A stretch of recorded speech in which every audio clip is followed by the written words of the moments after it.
Hello, my name is Will. I grew up.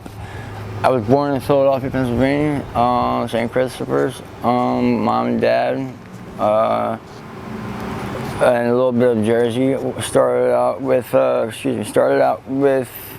my mom. I don't know. All I remember was growing up was we had a good childhood. First, I'm one of three. Three other siblings, two other brothers. One of them, which is the oldest of all four siblings, and one sister. So that's four of us all together. Excuse me. And we had a good upbringing. My mom and my dad tried their best. My father had recently passed away 4 years ago, stage 4 throat and lung cancer, and that broke me a lot harder, especially being in the situation I'm currently in. But then again, it also, in my heart and in my spirit, it kind of put fuel to the fire, and just to help me and motivate me, push me, and to help get me out of this. I'm living my own hell over and over every day. And sometimes it's like, I've even told my mother, I might be getting ahead of myself, but I told her before over and over again, I said, Mom, sometimes I'm scared, literally scared, and even cried to her and said that sometimes I'm scared that I won't be able to stop. You know, that's how powerful it can be. But that's only if you let it, though. I've learned it's only if you let it become powerful. You gotta be stronger than it, and she taught me that. But anyhow, I got a little ahead of myself. But anyway, we had a good upbringing. Me, one of four siblings, one sister and two other brothers. Me and my little brother, who is also out here, by the way. His name's Brendan. It's a shame, he's a good kid, but like, I watched the drugs pretty much consume his whole mental being, you know, and like, he's not even my little brother anymore. And I don't really want to talk about him and talk about that, but I want to because it hurts me being his brother. And I also had to remove myself from being around too close to him, because it wasn't as if I wasn't even there anyhow. You know what I mean? He didn't even know I existed. But all that mattered to me as being his bigger brother, and what my dad was wanting, being all about family and never turning your back on family, is making sure he was okay, making sure he wasn't in trouble or hurt or in danger. So that's all I did, made sure he was good. Anyhow, I had a good upbringing. My mom and dad tried their best. My dad also, by the way, I failed to mention so far, suffered from alcoholism. He was an alcoholic. But man, when I tell you, for being an alcoholic, he was one of the best dads, fathers, any kid, child, boy, or girl could ask for. And I hope he knew that. And I tried telling him that, because when all the time he was dying, one of his last dying days, it killed me, because I got picked up on a bench warrant, stupid bench warrant, I went to jail. And the bench warrant I got picked up, it was for missing the court and missing probation, one or the other. That's irrelevant. I couldn't believe it, man. You only get one parent each, father and mother, and my father, I couldn't even go to his funeral. So it's like, damn, holy shit. Anyway, that killed me. So when I was in jail, right around the time my dad was dying, my mother had told me, hey, Bill, I don't think he has much time left. You want to talk to him? I said, absolutely, I want to talk to him. I talked to him on the jail phone. I started crying to him. And in jail, you don't really want to cry. But at that point, my dad's dying. I didn't give a fuck who fucking hurt. You know? He couldn't talk back to me, because being he had throat cancer, he had to trick you out of me, and hit one of those trick things. And that even hurt, because like, I wanted to hear my dad talking back, and I knew he was trying to talk back to me, but I apologize too, because sometimes, like, I could be in having so much to talk about, I get a little ahead of things, but then I try and bring it back so people can understand and follow. But anyhow, yeah, I was telling my dad, I said, Dad, listen, I just want you to know that I don't plan on being like this forever, meaning being an addict, and you know what I mean? Because he knows me and believes in me to have full potential, and so much potential for greater things, and I also believe the same as well. I just used to always sell myself short and never give myself or believe in myself as much as I should have. Anyhow, I like to think and believe that drugs pretty much stole my life. my life, literally. Man, I should have stayed in school. I want to stay in school nowadays. I wish what I knew now, I knew then, because I probably would have made it to NFL because I like football very, very much, that much, and I was very good at it. But anyhow, told my dad, I said, Dad, I don't plan on being like this forever, excuse me, and told him that. I started crying. I think he was crying as well. I couldn't hear him say anything, but I knew what he was trying to tell me. Just told him the one that I loved him, and he was the best dad anyway. Anything he could ask for. And that was it. The next day he died. 12 o'clock in the afternoon. I guess he was at peace. He got to hear his kids. Found out actually just recently though, on that note of my dad, that he also had a dying wish for us kids, like me, my brothers, and my one sister, to just make sure. My dad said, I don't know who it was to, but he said to make sure my mom is okay. That's all. That was one of his wishes. But anyhow, on another thing, we had a good upbringing. My dad and my mom tried, despite the fact that my dad was an alcoholic. Like, he would be a pretty nasty, like, drunk when he was actually obliterated. But man, I'm telling you, like, that also consumed his every being, and he tried so hard to not, but like, he was just one of those alcoholics. You get the shakes, you know? But he was a really good dad, and I'll never forget him. And I don't even care about the alcohol part, you know? All that matters was he took care of his kids, and he didn't put his hands on my mother. That's all that matters. Anyhow, my mom tried hard. My mom was one of, I would say, between 6 and 8 siblings. She's one of 2 other girls, my 2 aunts, and the rest were boys. They were just like, I can curse, right? Yeah. They were fucking nuts. Literally fucking dysfunctional as a motherfucker. And it's crazy, and my mom is a wonderful person, and it's like really, really wild how my mom is actually a civilized person. I hate to say it, but a civilized person, let alone woman, compared to her brothers. Well, her sisters are, but brothers, most of them are crazy. But anyway, point is, yeah, I used to get tortured a lot growing up. You know what I mean? But that's whatever. On that note, while my mom and dad were trying to keep a roof over our heads, I would be being babysitted and watched. I'm almost certain my little brother was too.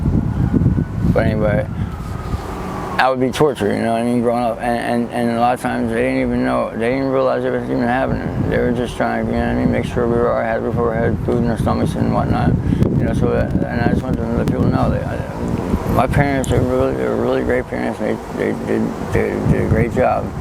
And no matter how messed up my life is now, or even my brothers, they had no parts of that. Because you know what? They told me always growing up to do the right thing, and they told me the correct way to do things in order to have a good and successful and happy life. I just didn't listen. Stupid, stubborn, and just did what I thought was best. And you know how it is. You know everything, no one else does. You know what I mean? But that's not the case. Anyhow, yeah, just in the midst of all that, we moved around a little bit of Jersey. Anyway, let's speed up a little bit of Jersey when my mom and dad couldn't really afford. Like, my dad got too bad into alcoholism, started getting to the point where he wasn't keeping jobs. That's when it went a little downhill with trying to keep a roof over our heads. My mom, you know what I mean, went through all times and trying to work probably even like 2 shifts at one job, or even 2 jobs. I don't remember exactly because I was young. But she was a very tough, wonderful woman. I want to know that, Mom, Virginia. But anyway, I want people to know that. We would move with her parents, my grandfather and my grandmother, who were also deceased and been deceased for some time. And thank God for that too, or else we would have been probably not on the streets, but bouncing around finding out where to go. But anyhow, while all that was happening, my mom was still continuing to work, my dad would still work. I would like grow up working with my grandfather at flea markets, you know, doing all types of stuff. And then when we bounced back to Philadelphia, at that point in time, I was pretty much becoming like a young teenager, 13. At that point in time, it was Tacony, to be exact. to Wisconsin, like a little bit towards the northeast, anyhow, off the Tarsdale area. That was when it started going downhill for me. Well, you know how it goes, the cliche thing goes, you meet the wrong people, the wrong crowd, and you think, wow, these are my homies, my boys. But come to find out, growing up, as you get older, like, boys, they're just was my acquaintances. They were just around me, you know what I mean, when it was best for them. I mean, I hate to say, but that's the truth. Only very select few were actually my real boys, and they're dead, most of them, from drugs. I started out with smoking weed, and it's normally how a lot of people start, you know, but I'll speak for myself. I started out smoking weed, smoking blunts. I don't know what happened exactly, but I'm guessing at one point in time, it just started to become, it wasn't enough. It wasn't doing it for me anymore.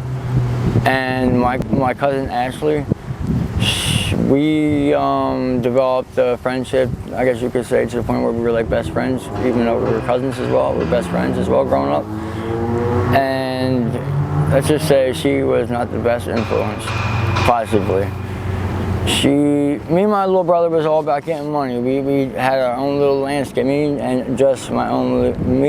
my little brother, just me and him, had our own little landscaping business when we lived in Saconee, okay? And everybody knew us, and they knew us to hustle and get that money and do it the right way. We started becoming addicts, started using drugs at the time, but motherfuckers was like, damn, I don't give a fuck, they get high, whatever, but damn, motherfuckers, and you know what? And can't nobody say nothing. So the point being, my cousin seen that, they're like, man, I got money. Well, at one point in time, after the fact that weed was no longer doing it for me, I started going to pills, but it mainly based on, primarily due to her introducing me and my brother to it, Percocet. And prior to all that, I started like with the wrong group of crowd. When I started going to school there, I would get into, like, we would go park to park, neighborhood to neighborhood, and fight like the other neighborhoods park, like 50 on 50, and then we would smoke weed, have keg parties, you know, drink 30 cases, you know what I mean? And I would smoke weed and take Xanax, blues, what they call them, at the same time. And even smoke a blunt mixed with coke in it. So pretty much it started also going downhill when I started hanging with the wrong group of people too, who I thought at the time were my boys, right? So in the midst of hanging with them and also becoming friends, even best friends, I would say rather, with my cousin Ashley, she also, at one point in time, because me and my brother had money and always making money, one day she was just really fucked up, didn't have the money, and I didn't know she was doing dope. Started out with the perks as well. And the Oxycontin. I'm sorry, a lot of people also can tell you about that epidemic as well. She couldn't find no Oxycontin at the time, or no perk at the time, so she came to me and my brother, primarily me, because she knew I'll probably, most likely, 90% tell her, all right, bet, let's go. I'll do it for you. Asked if we wanted her to get us perks. I said, oh yeah, definitely, whatever, get some. Well, after come to find out, it wasn't perks we ended up doing that she had gotten for us. And I don't know how I felt for it. Man, so fucked up that shit. We ended up being dope, brown heroin at the time. And man, I'm telling you right now, ever since then, me and my brother, pretty sure he probably felt the same way. We were hooked on heroin ever since that day. And I say that because, yeah, we were doing perks too, here and there. But I don't think it would have went right straight from the gun bust to heroin, the actual dope, which is known at the time, maybe not now, the hardest drug to do, illicit street narcotic to do. And I'm thinking, like, why is this shit crushed up? Ain't no perk crushed up. I should have thought about that. I was that stubborn and stupid at the time to not even think to ask her. I'm like, no, with that shit, I should have told her. But anyway, we were sick the next day. I'm like, oh fuck, no way I'm sick like this, you know? So we ended up keeping that habit with the dope, you know what I'm saying? And then it became with the crack a little bit here and there. So then whenever we would hustle and make our money, and by all means, again, at the same time, we still always made our money hustling, and primarily, and don't get messed up. I'm not saying I ain't did no dirt at that time. I did a whole lot of dirt. And I'm not proud of it at all. It makes me feel like a piece of shit that I was at the time, but I also like to think, not to justify anything that I've done, or past experiences, or my past actions, but I like to think it was narcotic driven. It wasn't really me, you know? Because a lot of people will tell you about me that I do Will. It's actually a pretty damn decent, thorough guy, you know? I know I am. I would like to think they'll say that. But anyway, point being, we were hooked on heroin ever since then, and it's a shame, man, because my little brother, man, he's gone, dude, gone. And that's why I had to eliminate myself from being in the same vicinity as him, because I ain't want to keep watching him. Bad enough I look, when I am able to see a mirror, look at myself, I'm like, oh my God, where am I? You know, where is my body? Where's my soul? Where is everything? It's gone, but it's not going all the way. And I'm gonna bring it back, because I got an 8-year-old son too. I ain't about to mention that, but thank God they got to say that. His name's William Jacob, and I just wanted him to know that I love him very, very much. And that I love him very much, and that I'm sorry it took so long. And that Daddy will be back very, very soon. And he's a very, very good, intelligent, smart, talented, athletic child. And very beautiful in his heart and outside. And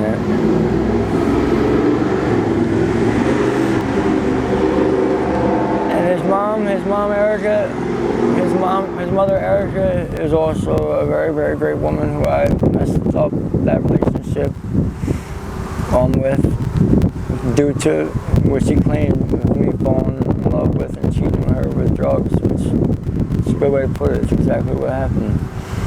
And again, I want her to know as well too. It never meant for it to be like that. Because like I said, she was a good woman, still is a good woman. Takes care of her own, takes care of her kids, and thank God for her that our child is good, he's cool, with everything a child needs.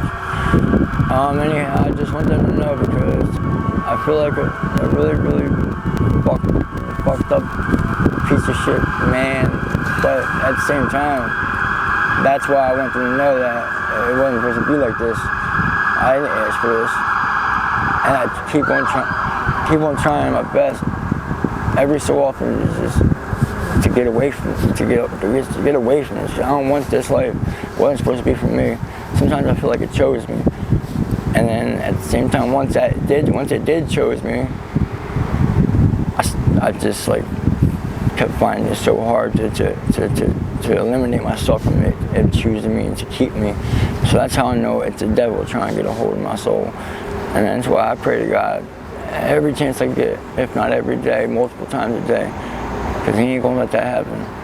He might be able to touch me a little bit, but that's as far as that's gonna go, because I don't want no parts of that evil, and he ain't gonna get me. And that's why he wants me, because he knows how good of a spirit and good being I am. He wants to turn me against the man up there, or spirit being up there, for that matter, and it ain't gonna happen.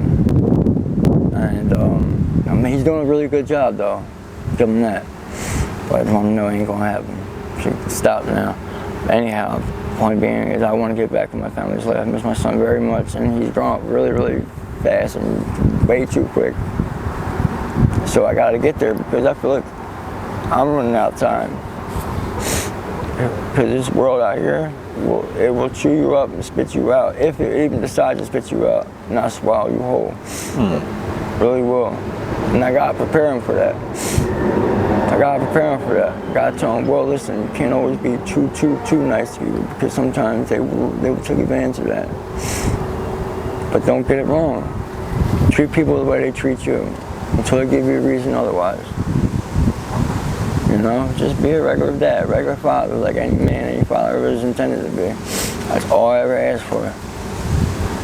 And that's why I need God to help me. I need Jesus to help me. I really do. Because it sucks too, because I just recently tried to get into rehab. There's this group called Angels in Motion. This wonderful woman, Dawn, called up for me one Saturday morning, got me approved for a bed at the Beacon House.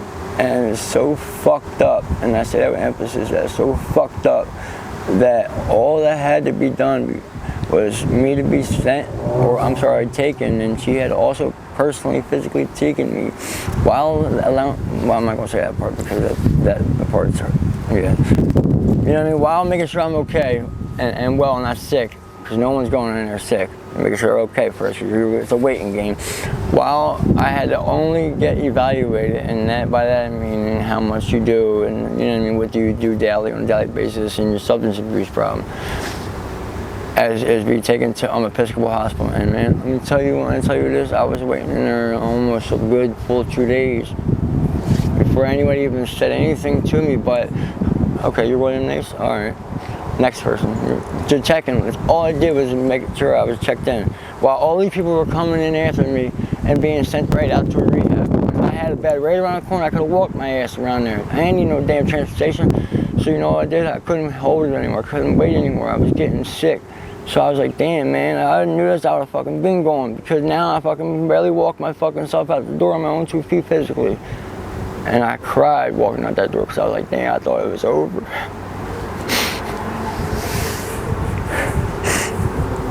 Thought it was over again. And I had another chance at that time, but it wasn't. I walked out because they wasn't helping me.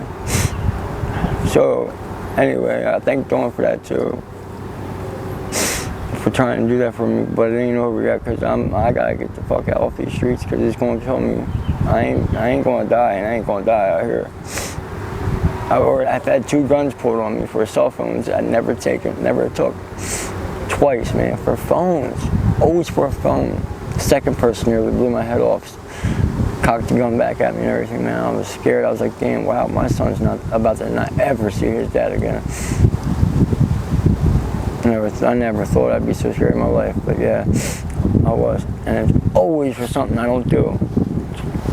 Anyhow, no, not gonna happen. I refuse to let anything like that happen, man. I'm getting the fuck off these streets. I want people to know that it's not easy out here. I was just telling this man here that I'd be trying to hit myself with a syringe with whatever dope, whatever I got in it, primarily dope and sometimes coke. I'll keep it real, because I ain't lying to no one but myself. Anyhow, and I'd be sitting there like hours, sometimes at least hours, maybe, hopefully not, but sometimes even a max of 3 hours trying to hit myself successfully, and also just trying to prevent from getting an abscess, because whenever you miss, some people will tell you there's a high chance of getting an abscess. And also, you're wasting your money. Well, you're wasting it regardless, but buy the shit, you want to make sure you get it. Anyway, I hate them, and I don't want to do that, and that's what I go through each and every day. And I tell myself, why do I keep putting myself through this? And then now there's that thing that discourages me so greatly to slow me up and procrastinate me from going back to one of those places and getting myself back up in there, getting myself back up on solid ground to help myself above water, keep myself above water. Because of that last incident, that last friggin' mishap. I mean, having to a place to go already, but not even being sent there. It's so fucked up. So fucked up. And that's why I thank you, man, and people like you for bringing people such as myself in these situations, our story out there. Because I want people to know it ain't easy for us, and don't think people really want to be out here. Hey, maybe some people might love it, but that's not me. I don't want this fucking life. This is not a life. I want to be a family man. I want to be a father, and I want to have just a happy life. I don't got to be no millionaire. I don't even got to be a thousandaire, whatever you want to call it. You know what I mean? I just want to be happy and just take care of my family, and that's it. That's all I ever asked for. Because that other shit, that being a professional football player one day, man, that ship is long gone if it ever comes back. That don't mean I still can't play around with my son. Play catch or something. You know, there's other careers. I'm very talented in most of our areas. And I ain't gonna lose it. And keep that talent and keep on expanding it. Make it very, very vast. So I want you guys to know, the listeners out there, AML family, to know and understand from Will's mouth to your guys' ears that it is not easy, and people such as myself in my situation, especially good people who are decent people and don't treat people disrespectfully, such as me personally, and already get treated like shit right from the jump for no reason. We appreciate when people do not disrespect us or make it even harder for us, because the government already does. And most of us are just trying to just suppress the bleeding, trying to just stop the bleeding a little bit. But no one makes it easy. We already make it harder on ourselves sometimes, not by like, I don't want to really say, like, of course it's the choice, because you think the thoughts to do it, but we're drug driven, we're narcotic driven, and it is a sickness, it is a disease, because it can have a strong, powerful hold on you. Best fucking believe that. Excuse me for saying, but best believe it. And no one will ever really know or understand that unless they've seen somebody, experienced somebody in that situation, or have been in that situation physically themselves. You know, I mean, nothing by that, but that's the truth. Like, you know, like, it is not easy. Some days I wake up wishing I was dead, but then I'm thinking, like, damn, I don't want to die. I really don't want to die. I don't. I'm not supposed to die. I want to live as long as I possibly can. I got responsibilities. I got people that are expecting me to come back to that door one day. And my mom, my poor mother, I don't want. She told me one day, because she comes down and she's my little brother and me every weekend. She's a wonderful woman. I love her so much. I want to know that. And she came down and she just broke down crying to me just a week ago, because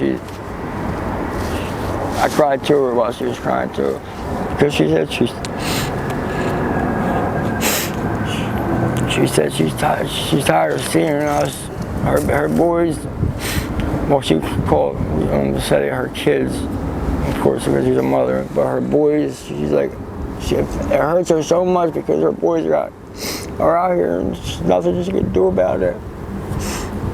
And I know what she meant by that. And I couldn't imagine the feeling. So I because I told her, she always tells me, says to me, well, Bill, when do you guys want to get off the streets? And I said, Mom, to be exactly 1,000,000% honest, I cannot speak for Brendan, your youngest son, my little brother. But as for me, better believe that it's going to be sometime soon. I just cannot put a date to it, because there's a lot that is taken and is put into taking that first step. And again, that's why I say only certain people will really, really know, because you can't just go there, oh, just because you want me to, or just because you want to. I wish it was that simple and that easy, because I would have been gone, wouldn't even be here right now talking to you guys. But I just want her to know that, and it killed me when she told me that. And I told her, I said, well, or at least I was thinking to myself, well, at least I could be one less son she has to worry about out here, you know? But yeah, so I seen her, because she comes down every weekend, and I told her that, and just told her, I said, Mom, don't worry. Every time you tell me when, and tell me and say to me those exact words, when are you going to get off the streets? I said, Mom, better believe that it plays over in my head over and over and over and over again on non-stop repeat. So I told her, like, I didn't want her to think I don't listen to her, or I'm not, like, you know what I mean? Like, I didn't give a damn what she said, no. I just wanted her to know that and understand it. And I also told her, I said, Mom, none of this is your fault, Mom. None of it's your fault, you know? So, like, anyway, I brought that up because, yeah, like, I don't want to be. I want to be one of that son that my mother has to worry about, and she knows. God, oh my God, she knows how many times I have overdosed. I overdosed 19 times now. Just a week ago, I overdosed again. And you know what is crazy? Real crazy. I do landscape with my oldest brother, Chris. Thank God for him too. I had told him, I said, Chris, don't worry, I ain't going to overdose. I ain't going to OD because my tolerance is too high. I've been doing this for way too long. What do you know? God said, don't ever think that, because bang, next day, boom, I hit the ground. Woke up to this girl holding herself in the fetal position, crying, rocking back and forth. And I'm like, what the fuck just happened? And then it dawned on me. I'm like, damn, I just went out. Someone just Narcaned me. And that's how I knew that that's exactly what happened, excuse me, because I was so confused. I didn't know where I was at. But I was only a block off of K&A. But anyhow, I'm like, wow, that really scared me. Right after that point in time, I did not even want to use another needle. I didn't want to use dope anymore. But again, here I am doing it. But yeah, my mom knows that. I didn't want to tell her that I just OD'd a week ago, but I wanted her to know, you know? But anyhow, I just want everybody to know that that was my story. And I just want you to know, before you're quick to judge anybody, I don't care if they're in a situation such as my own, substance abuse problems, homeless addict, homeless junkie, however you want to describe them. Call me what you want, call them what you want. You know what I mean? All I know is junkie is a pretty vulgar word, you know? But don't disrespect anybody. Don't disrespect anybody unless, you know what I mean? Like, if they don't talk to you right or treat you in any way, it's wrong and it's not right, and God will punish you. Better believe that. Karma is his little sister, and she gonna punish you. Don't forget about that, good or bad. Treat people the way you want to be treated, and don't ever judge or quick to think about someone when you don't know their story or have not ever, or will you ever have to walk in their shoes. And you never know the past or the path that they had came from and how they got in that current situation, such as the situation I'm in. I've been through hell and back 20 times and I'm still walking, going through hell again. And they say the only way through hell is to keep on going, right? Well, that's what I'm trying to do. It ain't easy though. Nowadays, when people tell me to be safe, I used to just go with it. Say, all right, I will. Nowadays, when they say that, I'll say, I'll try. Because I always try to be safe, but I had 2 guns pulled me. I almost had my head blown off for something I didn't even do. I get blamed for doing shit all the time because there's people that look like me and they're doing crumb shit, dirtball shit, and I'm getting blamed for it. So one of these days I could end up dying by someone's hands for something I didn't even do, and I'm damned that's going to fucking happen. Just like I said, I ain't going back to jail. The only way I'm going back to jail is something crazy, and it ain't going to be no dumb shit. But I'm only saying that because of that reason. I ain't going back, and I'm not proud of no friggin' fucking little rap sheet I had. It's always been because of drugs too. Let's just say I wish I had never picked up that first drug when I was growing up, because I would have been something great, I still am something great and something special, and I always will be. But I would have had a career, at least in sports, like I would have wanted for myself. But it ain't over till it's over. My dad used to quote Rocky. And I will leave you guys with that. And thank you for listening. I just want y'all to know it's been a pleasure. I hope you enjoyed my story, and I hope you understand. I try to get you to understand my story because it's a hell of a story, I think. And I just want you to understand people. Because you never know, that could be one of your siblings, one of your kids, one of your family members. It ain't right to treat or look at somebody. You don't put your foot on someone's back when they're down. You put out your arm, extend your arm, you give them a hand, and you pull them up. At least help them halfway up, something. That's all I'm trying to say.